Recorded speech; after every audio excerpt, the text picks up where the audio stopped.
University జియోమెడీలో ఉన్న each and every faculty member PhD professor. ఇది చాలా ఇంపార్టెంట్ పాయింట్.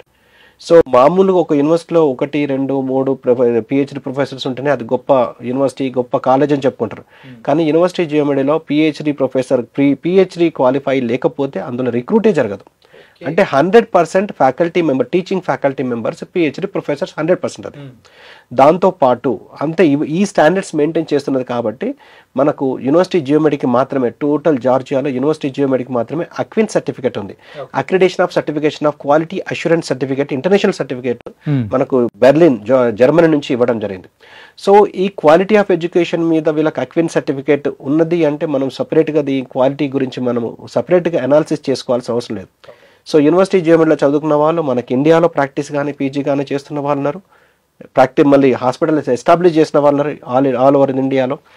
తర్వాత ఇంటర్నేషనల్ లెవెల్లో కూడా ఇంకొక యూనివర్సిటీ జియోమెడీ యొక్క ప్రత్యేకత ఏంటంటే యూనివర్సిటీ జియోమెడీ నుంచి పాస్ అయిన స్టూడెంట్స్ ఎవరైతున్నారో వాళ్ళు యూఎస్ఎంఎల్ఈ ఫస్ట్ అటెంప్ట్ లోపలనే వాళ్ళు స్టెప్ 1, స్టెప్ 2 క్లియర్ చేయడం జరిగింది. Which is required to practice in US as well as వాళ్ళ పీజీ ప్రోగ్రామ్ కూడా ఉపయోగపడుతుంది.